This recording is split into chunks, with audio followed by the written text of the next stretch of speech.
వి gold trusted gold buyers తాకట్టులో ఉన్న బంగారాన్ని విడిపించి ఈ రోజు ఉన్న మార్కెట్ ధరకే కొనబడును. మరిన్ని వివరాలకు సంప్రదించండి 77107720. ఈరోజు వైఎస్ఆర్ కాంగ్రెస్ పార్టీ విద్యార్థి మరియు యువజన విభాగం ఆధ్వర్యంలో చేపట్టిన చెలో మెడికల్ కాలేజ్ కార్యక్రమాన్ని అడ్డుకొని పోలీసులు హౌస్ అరెస్ట్ చేయడం జరిగింది. ఏదైతే కూటమి ప్రభుత్వం వాళ్ళు జగన్మోహన్ రెడ్డి గారు ప్రారంభించినటువంటి 17 ప్రభుత్వ మెడికల్ కాలేజీలను ప్రైవేట్ పరం చేయాలని చూస్తున్నారో దానికి వ్యతిరేకంగా మేము చేపట్టినటువంటి ఈ నిరసన కార్యక్రమము దాన్ని పోలీసులు అడ్డుకోవడం, ఈ కూటమి ప్రభుత్వం అడ్డుకోవడం నిజంగానే చాలా బాధాకరం.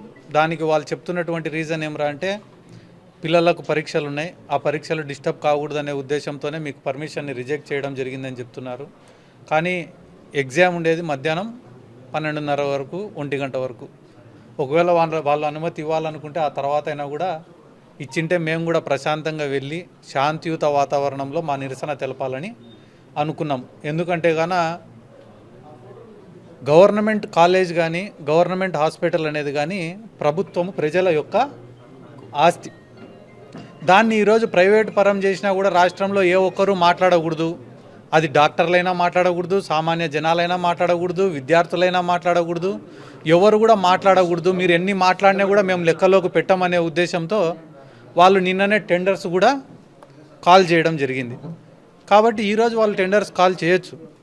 కానీ రాష్ట్ర ప్రజలను మేము కోరుకుంటున్న విషయం ఏమిరా అంటే ఈ 17 మెడికల్ కాలేజీల కోసం ఆలోచన మాదే, ఆచరణ మాదే, భూమి సమీకరించింది మేమే, భూమి సేకరించింది మేమే, నిధులు సమీకరించింది మేమే. ఇవన్నీ కూడా చంద్రబాబు నాయుడు గారికి నిజంగానే ప్రజలపైన కానీ ప్రజల ఆరోగ్యం పట్ల కానీ పేద విద్యార్థుల పట్ల కానీ ఏదైనా చిత్తశుద్ధి ఉండింటే ఆయన గతంలో 14 సంవత్సరాలు ముఖ్యమంత్రిగా ఉన్నప్పుడే ప్రభుత్వ మెడికల్ కాలేజీలు తీసుకొని వచ్చి ఉండాలి. కానీ ఏ రోజు కూడా ప్రభుత్వ మెడికల్ కాలేజీలు తేలే. ఏం తెచ్చినాడు ఆయన? ప్రైవేట్ మెడికల్ కాలేజీలు తెచ్చినాడు. ఆ ప్రైవేట్ మెడికల్ కాలేజ్ కూడా పర్మిషన్లు ఎవరికి ఇప్పించినారు? ఆయనకు కావాల్సిన వాళ్లకు, ఆయన బంధువులకు, ఆయన అనుచరులకు, ఆయన నాయకులకే ఆయన ఇప్పించుకున్నాడు. అంతే తప్ప పేదవాళ్ళ గురించి ఏ ఒక్కరోజు కూడా ఆలోచన చేయలే. పేదవాడి ఆరోగ్యం గురించి ఆలోచించి వైఎస్ రాజశేఖర రెడ్డి గారు ఆరోగ్యశ్రీ లాంటి స్కీమ్స్ను కూడా తీసుకొని వచ్చినాడు. కానీ చంద్రబాబు నాయుడు గారికి అటువంటి ఆలోచన కూడా ఏ రోజు తట్టలే. కాబట్టి ఈరోజు కూడా వాళ్ళు ఏమంటున్నారు? జగన్మోహన్ రెడ్డి గారు కంప్లీట్గా 100% సీట్లు పేదవాళ్ళకి కేటాయించలే, దీంట్లో కేవలం 42% పేదవాళ్ళకి కేటాయించినాడు, మిగతావన్నీ కూడా అమ్మకానికి పెట్టినాడని మాట్లాడుతున్నారు వాళ్ళు.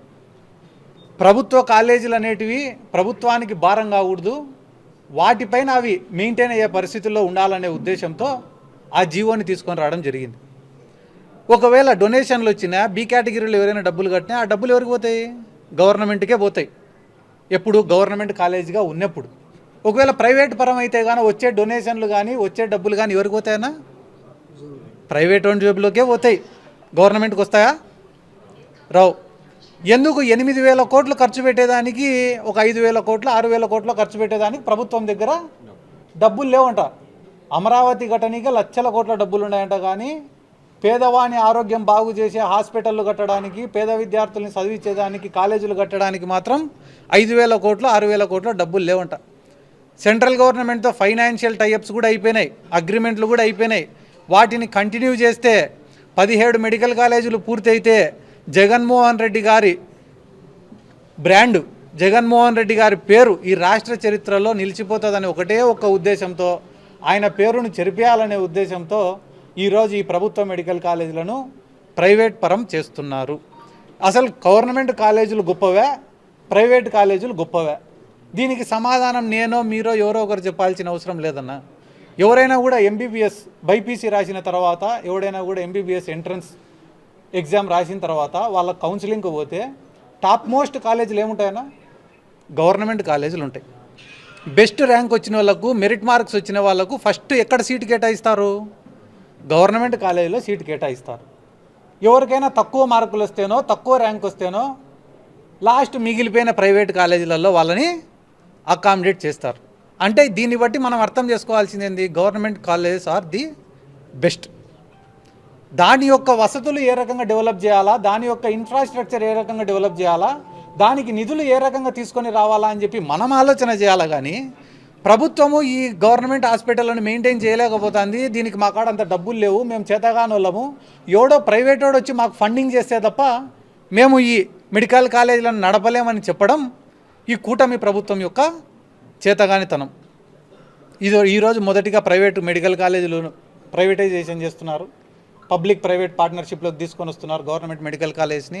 ఇంకా రేపటి నుంచి ప్రభుత్వ భూములు ఎక్కడెక్కడ ఉండే అవన్నీ కూడా ప్రైవేట్ పరం చేసి ఈ రాష్ట్రాన్ని అమ్మేస్తారని చెప్పి ఈ సందర్భంగా తెలియజేసుకుంటూ, ఈరోజు వాళ్ళు అడ్డుకోవచ్చు కానీ రేపు లేకుంటే ఎల్లుండి విద్యార్థుల పరీక్షలు అయిపోయిన తర్వాత ఆ తర్వాత రిలే దీక్షలో లేకుంటే కానీ విద్యా సంస్థల బంధుకు పిలుపునియడమో ఏదో ఒక రకంగా మా కార్యాచరణ పెట్టుకొని చదువుకునే విద్యార్థులలో ముఖ్యంగా డాక్టర్స్లో ఏంది ఈ ప్రభుత్వం చేస్తున్న మోసం అనేది ఖచ్చితంగా ఎండగడతామని చెప్పి ఈ సందర్భంగా నేను తెలియజేస్తున్నాను. Thank you. తెలుగులో న్యూస్ కి ఫాస్టెస్ట్ యాప్ ఇప్పుడు టోటలీ న్యూ అవతార్లో జస్ట్ 5 seconds లో కంప్లీట్ న్యూస్. సోషల్ మీడియాలో ట్రెండ్స్ కి one stop solution. Live TV app voice search option తో ఇప్పుడే డౌన్లోడ్ చేయండి లేదా అప్డేట్ అయిపోండి. యాప్ లింక్ డిస్క్రిప్షన్ లో ఉంది.